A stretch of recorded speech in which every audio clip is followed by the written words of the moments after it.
मेरे प्रिय भाई और बहनों, ये चालीसा काल, ये चालीसा हम विश्वासियों के लिए, मसीहों के लिए एक पवित्र समय है।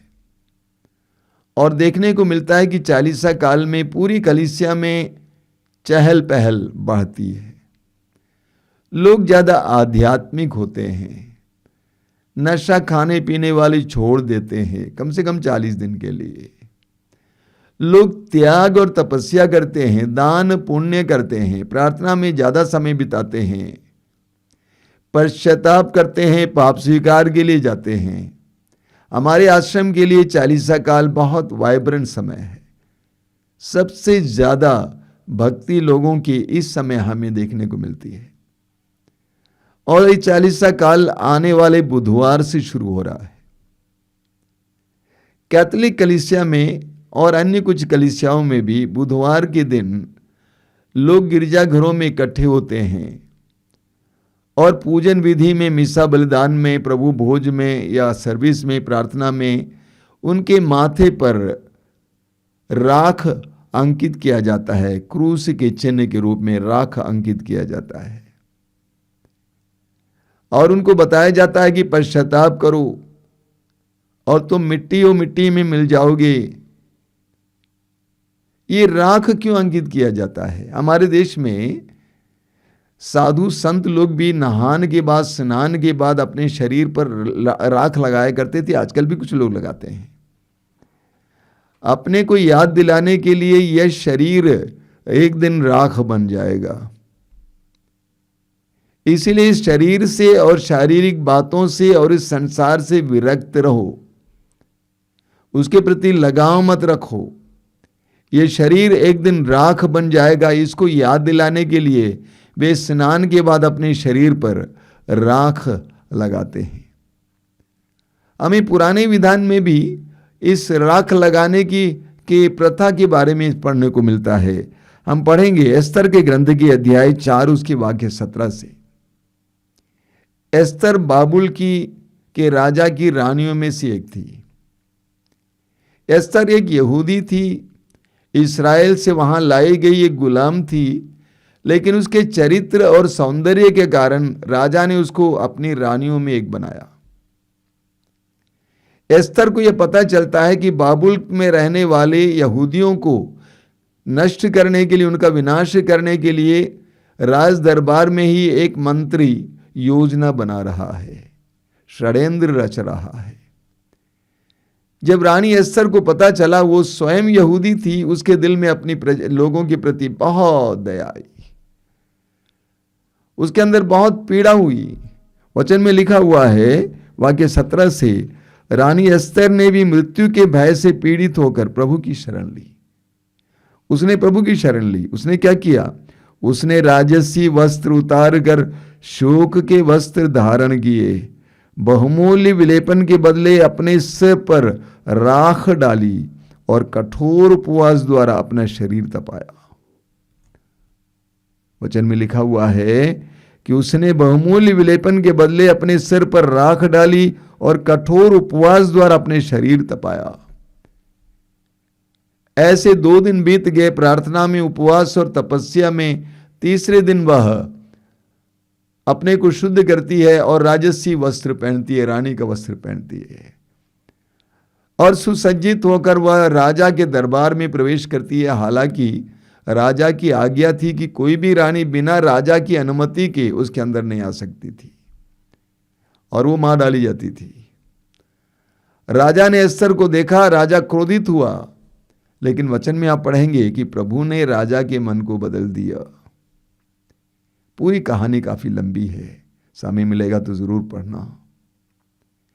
एस्तर ने कठोर तपस्या की, प्रार्थना की, राख डालकर, अपने सर पर राख डालकर कठोर तपस्या और प्रार्थना की और उसकी बदौलत राजा का मन बदल गया।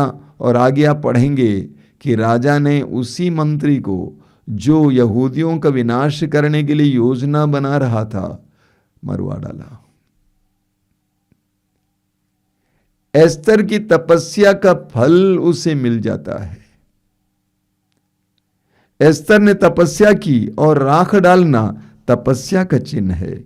हम दानियल के ग्रंथ में पढ़ते हैं, दानियल का ग्रंथ उसके अध्याय 9 में, दानियल का ग्रंथ अध्याय 9, दानियल भी बाबुल में रह रहा था लेकिन राजा का प्रिय था।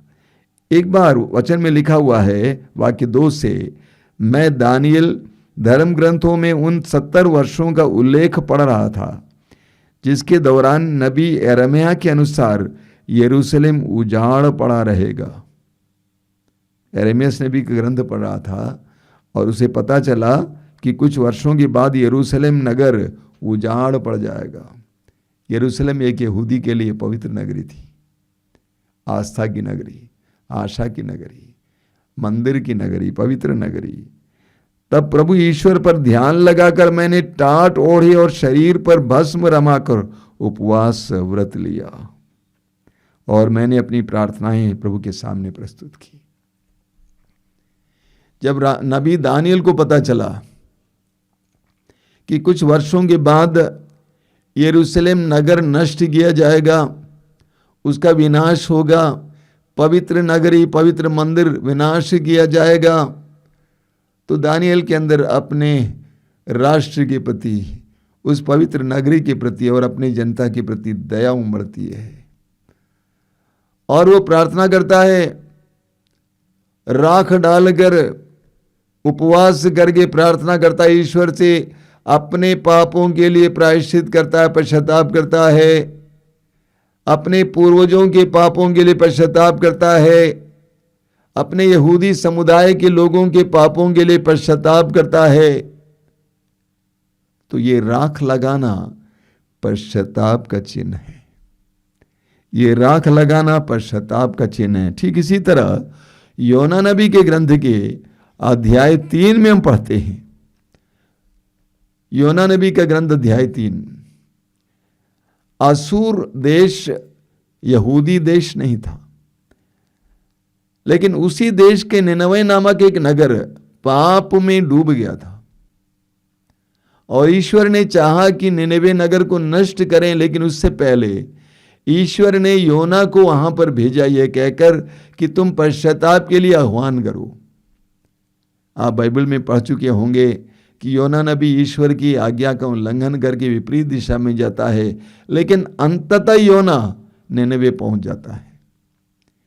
निनवे पहुंचकर योना ने चारों ओर घूम घूम कर कहा कि आज से 40 दिन के बाद ईश्वर इस नगर पर विनाश लाने जा रहा है, इसे विरोधियों के हाथों में दे देगा, इसीलिए पश्चाताप करो। वचन में लिखा हुआ है वाक्य 6 से, वहां क्या लिखा हुआ है, निनवे के राजा ने यह खबर सुनी, निनवे के राजा ने यह खबर सुनी, उसने अपना सिंहासन छोड़ दिया, अपने वस्त्र उतार कर टाट पहन लिया और वह राख पर बैठ गया।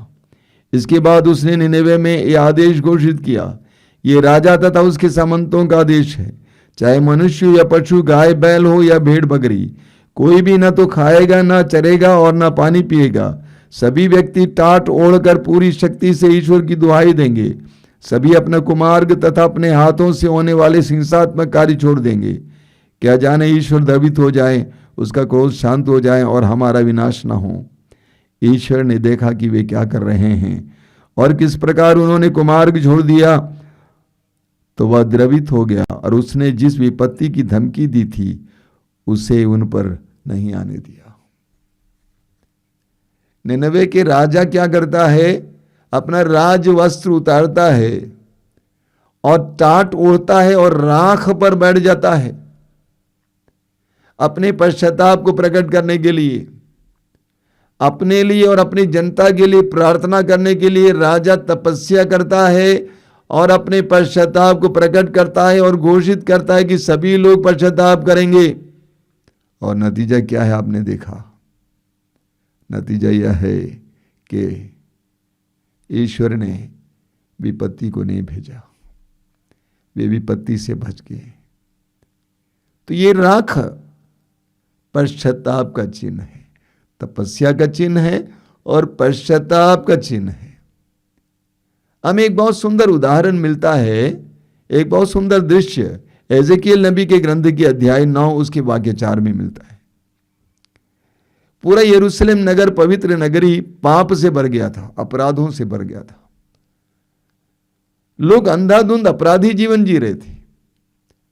कुछ लोग उनका साथ देते थे, कुछ लोग इसका नजरअंदाज करते थे, सोचते थे अपराध तो जीवन का हिस्सा है। लेकिन कुछ यहूदी इन सारी बातों से बहुत ज्यादा क्षुब्ध थे, बहुत ज्यादा दुखी थे, और विरोध के रूप में अपने माथे पर ताव का अक्षर अंकित किया करते थे। ताव इब्रानी भाषा का अंतिम अक्षर है। ताव का अक्षर अंकित किया करते थे। एजेकियल नबी ने दृश्य देखा कि ईश्वर ने अपने विनाश के दूत को भेजा यरूशलेम नगरी में, और उससे कहा कि जितने लोग अपराध करते हैं, जितने लोग अपराध को साथ देते हैं, जितने लोग अपराधियों का नजरअंदाज करते हैं, उन सबको मार डालो। लेकिन जिनके माथे पर ताव का अक्षर लिखा हुआ है, यानी जो इन अपराधों का विरोध करते हैं, अपराधों के कारण जो दुखी हैं, उनको बचाना। और ऐसा ही हुआ। हमें मत्ती के सुसमाचार के अध्याय 11 में पढ़ने को मिलता है। प्रभु यीशु कहते हैं, प्रभु यीशु ने चारों ओर घूम घूम कर बड़े बड़े चिन्ह और चमत्कार प्रकट किया और ईश्वर के राज्य का संदेश सुनाया और लोगों को पश्चाताप करने के लिए आह्वान किया। लेकिन कई लोगों ने प्रभु की बातों को नहीं माना, स्वीकार नहीं किया। वचन में लिखा हुआ है, मत्ती का सुसमाचार अध्याय 11 वाक्य 20 से, तब ईसा उन नगरों को धिक्कारने लगे जिन्होंने उनके अधिकांश चमत्कार देखकर भी पश्चाताप नहीं किया था। धिक्कार तुझे खोराजिन, धिक्कार तुझे बेतसाइदा, जो चमत्कार तुम में किए गए हैं, यदि वे तीरूस और सीदोन में किए गए होते तो उन्होंने ना जाने कब से टाट ओढ़कर और भस्म रमाकर पश्चाताप किया होता। प्रभु कहते हैं, यदि ये चमत्कार तीरूस और सीदोन, जो यहूदी नगर नहीं थे, इस्राएल के बाहर थे, तीरूस और सीदोन में किए गए होते तो उन्होंने ना जाने कब से टाट ओढ़कर और भस्म रमाकर पश्चाताप किया होता। तो ये टाट ओढ़ना, भस्म रमाना, यानी भस्म लगाना, राख लगाना पश्चाताप का चिन्ह था, पश्चाताप का चिन्ह था। इसलिए राख बुधवार को विश्वासियों के माथे पर राख लगाया जाता है और ये आह्वान किया जाता है कि पश्चाताप करो। ये भी याद दिलाया जाता है कि तू मिट्टी है, मिट्टी में मिल जाओगे। तुम्हारा शारीरिक अस्तित्व निसार है, यह शरीर कोई टिकाऊ नहीं है। अय्यूब के ग्रंथ के अध्याय 1 उसके वाक्य 21 में अय्यूब कहता है, मैं नंगा ही अपनी मां के गर्भ से आया और नंगा ही इस धरती के गर्भ में जाऊंगा। मैं नंगा ही अपनी मां के गर्भ से आया और नंगा ही इस धरती के गर्भ में जाऊंगा। तिमोथी का पहला पत्र अध्याय 6 वाक्य 7 में संत पौलुस कहते हैं, हम क्या ले आए और इस संसार से क्या ले जाएंगे। We brought nothing into the world and we shall take nothing out of the world. हम इस संसार में कुछ भी नहीं ले आए और इस संसार से कुछ भी नहीं ले जाएंगे। एक सच्चाई है। इस्यास नबी की ग्रंथ के अध्याय 2 उसके वाक्य 22 में प्रभु का वचन कहता है, मनुष्य पर भरोसा मत रखो। मनुष्य क्या है? वो तो नाक का श्वास मात्र है।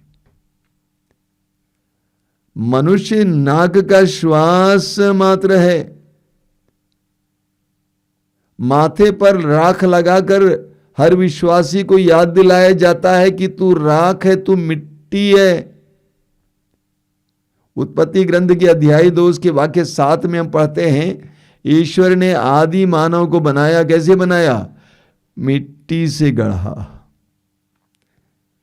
मिट्टी से आदम को बनाया और वचन में लिखा हुआ है कि उसके नथनों में प्राणवायु फूका और वो सजीव तत्व बन गया। उसमें प्राणवायु फूका और वो सजीव तत्व बन गया। स्तोत्र ग्रंथ के अध्याय 103 उसके वाक्य 4 में हम पढ़ते हैं, ईश्वर हमारे अपराधों को क्षमा करता है, हमें माफ करता है, हमसे पाप दूर रखता है, क्योंकि वो जानता है कि हम मिट्टी मिट्टी हैं। वो जानता है कि हम मिट्टी हैं, शरीर में हमारा अस्तित्व टिकाऊ नहीं है, मरणशील है, हम मिट्टी हैं। उत्पत्ति ग्रंथ के अध्याय 3 उसके वाक्य 19 में आप पढ़ेंगे, आदम और हेवा ने ईश्वर की आज्ञा का उल्लंघन किया, अपराध किया, पाप किया और उसका नतीजा वे भोग रहे थे। और ईश्वर ने आदम और हेवा से कहा कि तू मिट्टी है और मिट्टी में मिल जाएगा। तू मिट्टी है और तू मिट्टी में मिल जाएगा। मनुष्य मिट्टी है, मनुष्य का शरीर मिट्टी है। हम पढ़ेंगे स्तोत्र 90 उसके वाक्य 3 में स्तोत्रकार क्या कहता है। स्तोत्र 90 वाक्य 3 में स्तोत्रकार कहता है, बहुत सुंदर स्तोत्र है, कभी पढ़िएगा, विशेष करके आज के दिन पढ़िएगा। स्तोत्र 90 वाक्य 3 में लिखा हुआ है, तू मनुष्य को फिर मिट्टी में मिलाते हुए कहता है, आदम की संतान लौट जा। तू मनुष्य को फिर मिट्टी में मिला देता है, आदम का पुत्र तुम लौट जाओ। लोकगीत में बहुत सुंदर सुंदर गीत हैं। ये गाना है, मिट्टी तेरी काया रे प्राणी मिट्टी में मिल जाएगा। मिट्टी तेरी काया रे प्राणी मिट्टी में मिल जाएगी। ये शरीर मिट्टी है। ये गाना विशेष करके हमारे मसीही भाई बहन किसी के दफन के समय गाते हैं। एक और सुंदर गीत है, माटी ओढ़ना माटी बिछौना माटी का सिरहाना, एक दिन ऐसा होगा बंदे माटी में मिल जाना। माटी ओढ़ना माटी बिछौना माटी का सिरहाना, एक दिन ऐसा होगा बंदे, एक दिन ऐसा होगा बंदे माटी में मिल जाना, अपना कोई नहीं है जी। एक सच्चाई है, एक वास्तविकता है। और एक दूसरा गीत आप सुने हैं, बंदे यीशु भजन चित लगाना कभी ना भुलाना, ये जीवन है 2 दिन का। यही दहिया है माटी का बर्तन, यही दहिया है माटी का बर्तन, ठनका लगत फूट जाना कभी ना भुलाना, जीवन है 2 दिन का। ये सब गीत हमें एक सच्चाई का अवगत कराते हैं। एक सच्चाई है कि हमारा ये शरीर मिट्टी है और हम मिट्टी में मिल जाएंगे। अभी कुछ दिन पहले की बात है, हमारे वाराणसी धर्म प्रांत के एक बहुत ही अच्छे पुरोहित, 50 साल के जवान पुरोहित, बहुत ही अच्छे, बुद्धिशाली, प्रतिभावान, लोगों के प्रति बहुत दयावान, दयालु, उदार, पल भर में गुजर गए। शाम का समय था, सड़क दुर्घटना में ऑन द स्पॉट गुजर गए। अपने लोगों से बात तक करने के लिए समय नहीं मिला। कहाँ गई उनकी प्रतिभाएं, कहाँ गया उनका इंटेलिजेंस। ये एक सच्चाई है। कई वर्ष पहले की बात है, एक बार एक कार में कुछ नवयुवक नैनीताल जा रहे थे, पहाड़ पर जा रहे थे। मार्ग में एक मोड़ पर कार पलट जाती है, खड्ड में गिर जाती है। सारे युवक एक साथ पल भर में मर जाते हैं। उनके क्या क्या सपने रहे होंगे, उनके माँ बाप के क्या क्या सपने रहे होंगे। शायद वे पढ़े लिखे होंगे, लेकिन पल भर में समाप्त हो गए। एक सच्चाई है। हम पढ़ेंगे स्तोत्र 90 उसके वाक्य 12 में, बहुत शक्तिशाली वचन है। वहाँ लिखा हुआ है, हमें जीवन की क्षण भंगुरता सिखा जिससे हम में सद्बुद्धि आ जाए। हमें जीवन की क्षण भंगुरता सिखा जिससे हमें सद्बुद्धि आए। क्षण भंगुरता मतलब यानी ये क्षण भंगुर जीवन है, यानी ये बहुत जल्दी समाप्त होने वाली जिंदगी है। हमें जीवन की क्षण भंगुरता सिखा जिससे हमें सद्बुद्धि आ जाए। कलीसिया इस 40 के समय हमें याद दिलाती है कि तू यह है, याद कर। इस संसार के प्रति, संसार की चीजों, लोगों के प्रति मोह के कारण पाप ना कर बैठ। इस सच्चाई को अपने सामने रख कि तू मिट्टी है, तू राख है, और उसके लायक जीवन जी, अनंत जीवन के लायक जीवन जी।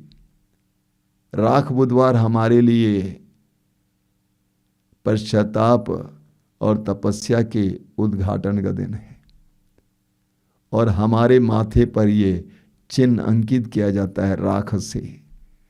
वह उद्घाटन है पश्चाताप के लिए, त्याग के लिए, तपस्या के लिए। इस समूचा 40 काल हमारे लिए घर वापसी का समय हो। इस समूचा 40 काल हमारे लिए घर वापसी का समय हो। लूकास के समाचार के अध्याय 15 में हम पढ़ते हैं, वो जवान लड़का, दानी और धनी पिता का बेटा, संपत्ति का अपना हिस्सा लेकर परदेश चला जाता है। मौन मौजी का जिंदगी जीने के लिए, अपनी इच्छा की जिंदगी जीने के लिए, ऐश आराम की जिंदगी जीने के लिए, आजादी की जिंदगी जीने के लिए। लेकिन जब वहां पहुंच जाता है परदेश में, अकाल पड़ जाता है, सारा पैसा खत्म हो जाता है, उसको सूअरों को चराना पड़ता है अपने जीविका के लिए, तब भी पेट नहीं भर पाता है।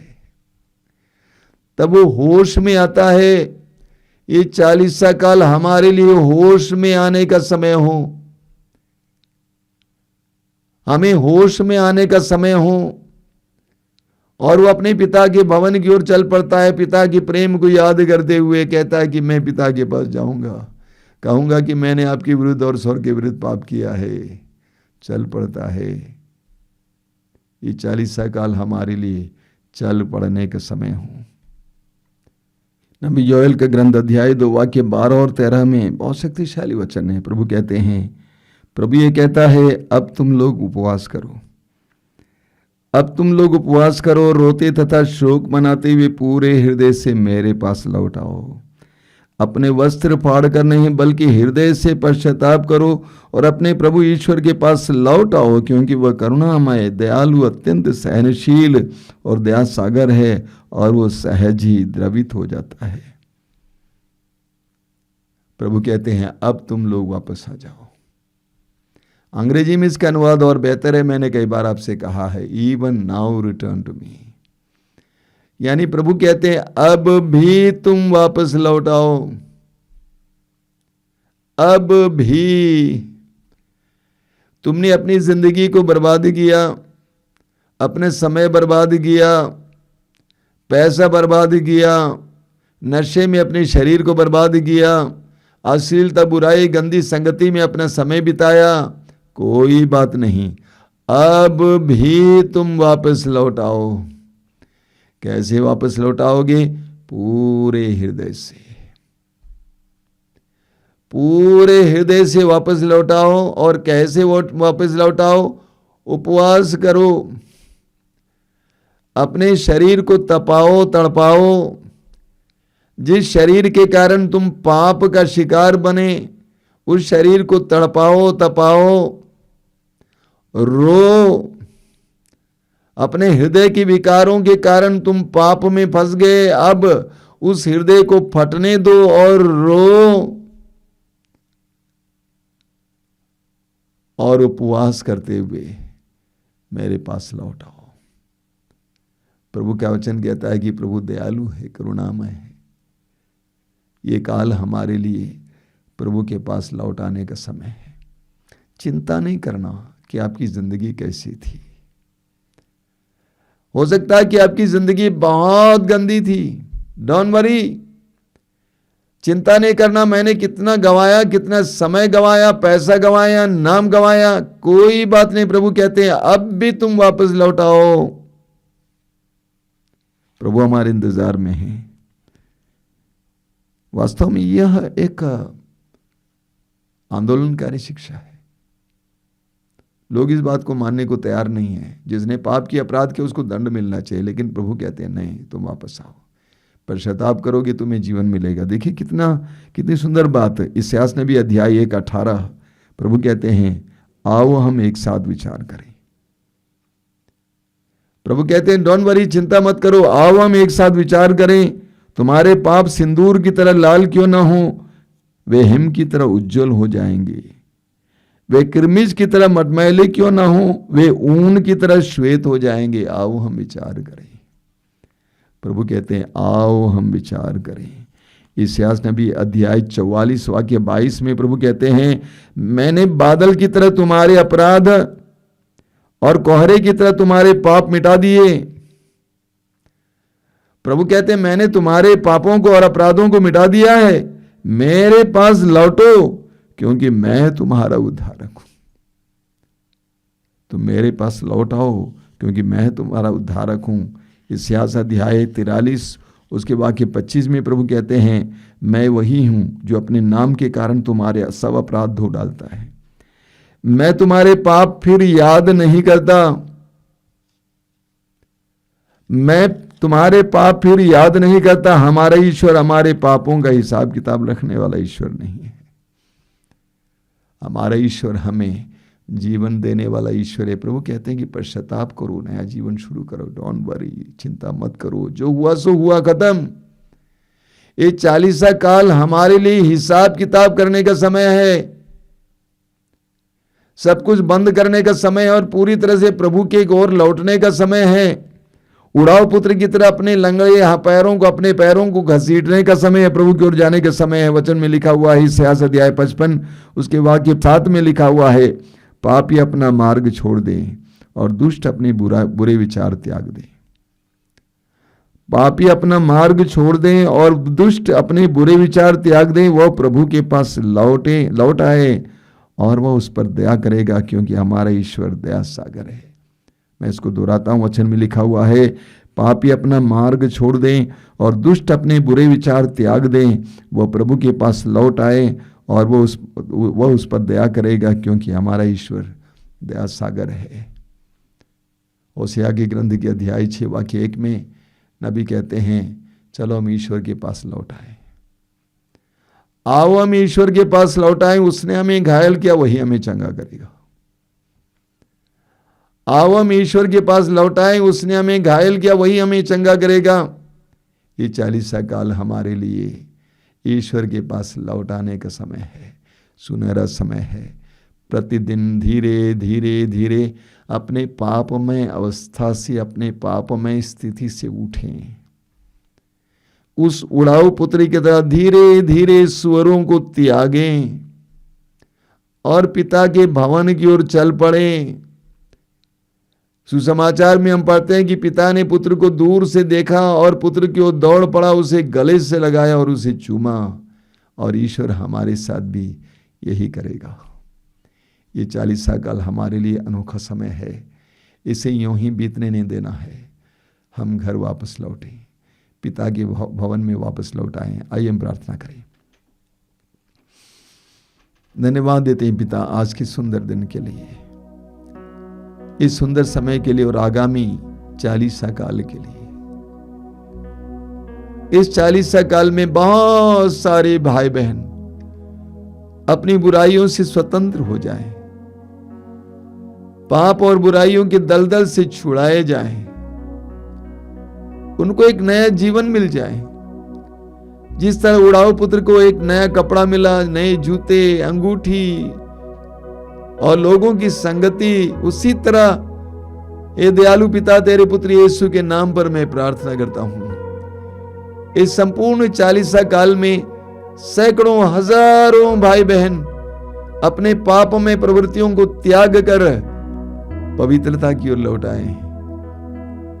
उत्पत्ति ग्रंथ में हम पढ़ते हैं कि तूने मनुष्य को अपना प्रतिरूप बनाया। हमने अपने पाप के द्वारा उस रूप को बिगाड़ दिया है। हे पिता, हम फिर एक बार उस रूप को धारण करना चाहते हैं, तेरे पुत्र यीशु की तरह बनना चाहते हैं। अनुग्रह से भरपूर, करुणा से भरपूर, दया से भरपूर, सत्य से भरपूर, प्रेम से भरपूर हमें पवित्र बना। ये पवित्र 40 काल हमारे लिए अनुग्रह का समय बने, आशीष का समय बने, हृदय परिवर्तन का समय बने, मन परिवर्तन का समय बने, जीवन परिवर्तन का समय बने। आमीन। सबको जय यीशु।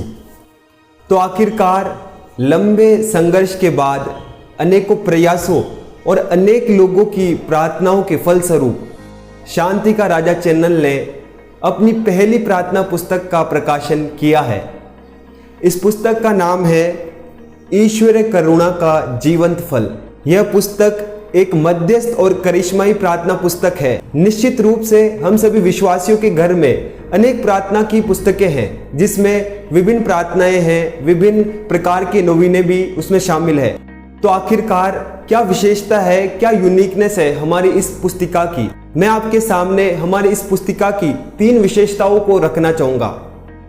पहला यह है कि इस पुस्तिका में विभिन्न तरह की प्रार्थनाएं आपको एक ही जगह मिल जाती है।